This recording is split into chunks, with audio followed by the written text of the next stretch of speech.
یہ اس وقت کی بات ہے جب ایک غریب آدمی کسی گاؤں میں رہتا تھا۔ وہ اپنے گھر میں بالکل تنہا رہتا تھا۔ اس کے ساتھ کوئی بھی نہیں تھا۔ اس نے اپنے گھر میں کبوتر اور مرغی پال رکھی تھی جو اسی کے ساتھ اپنا وقت گزارتا تھا۔ وہ دن بھر محنت مزدوری کرتا اور اپنا پیٹ پالتا۔ اپنے کبوتر اور مرغی کے لیے دانہ لاتا تھا اور اسے بڑے پیار سے پال رہا تھا۔ ایک دن جب وہ کام سے واپس آیا تو اس کی نظر کبوتر کے گھونسلے پر پڑی جو اس کے گھر کے اندر تھا۔ اس گھونسلے میں 3 سونے کے انڈے تھے جنہیں دیکھ کر غریب آدمی بہت خوش ہوا۔ اس نے وہ انڈے اٹھائے اور جلدی جلدی سے اندر کی طرف چلا گیا۔ اسی طرح دن گزرتے گئے اور کبوتر سونے کے انڈے دیتی رہی۔ اتنے سارے سونے کے انڈے دیکھ کر آدمی کے دل میں لالچ آیا۔ اس نے سوچا کہ اگر کبوتر سونے کے انڈے دے سکتی ہے تو مرغی کیوں نہیں دے سکتی؟ آدمی کے دل میں لالچ اور بھی بڑھ گیا۔ وہ ہر وقت اسی سوچ میں رہتا تھا۔ ایک دن وہ کھیتوں کی طرف جا رہا تھا تو اسے ایک طوطا ملا جو باتیں کرنے والا تھا۔ اس نے آدمی سے پریشانی کی وجہ پوچھی تو آدمی نے اسے سارا قصہ سنایا۔ اس نے یہ بھی بتایا کہ میں چاہتا ہوں کہ میری مرغی بھی اب سونے کے انڈے دینے لگے۔ تو اس پر طوطے نے بولا کہ میں کچھ ایسا دے سکتا ہوں جس سے تمہاری مرغی بہت زیادہ انڈے دینے لگے۔ آدمی کے دل میں تو پہلے سے ہی لالچ تھا۔ اس نے کہا اچھا چلو ٹھیک ہے دے دو۔ اس نے آدمی کو کچھ چیزیں دی اور کہا کہ اسے پانی میں ملا کر اپنی مرغی کو پلا دینا۔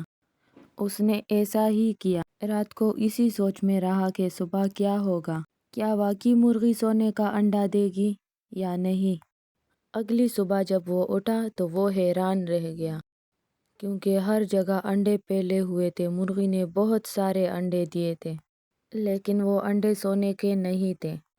آدمی انڈے دیکھ کر خوش بھی ہوا اور حیران بھی کہ یہ انڈے تو سونے کے نہیں ہیں لیکن چلو زیادہ تو ہے نا۔ اسی طرح دن گزرتے گئے اور مرغی انڈے دینے لگی۔ اب یہ مرغی بہت بڑی ہو چکی تھی اور اتنے زیادہ انڈے دیے تھے کہ ہر جگہ انڈے ہی انڈے تھے۔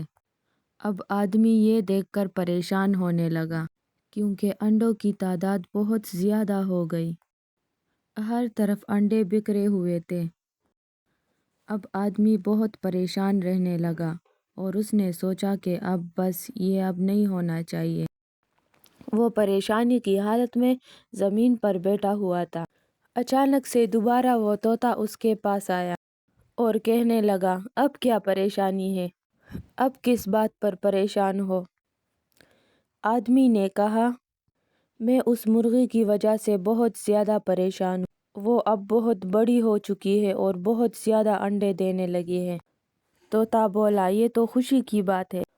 آدمی نے کہا نہیں خوشی کی بات نہیں ہے، انڈے ہر طرف پھیلے ہوئے ہیں، میں اب سنبھال نہیں سکتا، بہت زیادہ پریشان ہوں میں۔ طوطا بولا تو اب تم کیا چاہتے ہو؟ اب میں چاہتا ہوں کہ وہ مرغی دوبارہ پہلے کی طرح بن جائے۔ اس نے دوبارہ اسے کچھ دوا دی اور کہنے لگا اس سے اب دوبارہ وہ پہلے کی طرح بن جائے گی۔ آدمی گھر گیا اور اس نے وہ دوا اپنی مرغی کو پلا دی۔ جب اس نے صبح اپنی مرغی کو دیکھا تو وہ پہلے کی طرح بن چکی تھی۔ یہ دیکھ کر آدمی بہت خوش ہوا۔ اس نے اپنی مرغی کو اپنے گود میں بٹھایا اور اسے پیار کیا اور دل ہی دل میں لالچ سے توبہ کر لیا۔ اب وہ دوبارہ اپنی زندگی اسی طرح گزارنے لگا۔ تو دوستو کیسی لگی آپ کو یہ کہانی؟ اگر اچھی لگی ہو تو کمنٹ کر کے ضرور بتائیے گا اور جاتے جاتے سبسکرائب کرنا نہ بھولیے گا۔ اوکے بائے، اللہ حافظ۔ تو ملتے ہیں نیکسٹ ویڈیو میں، تب تک کے لیے اللہ حافظ۔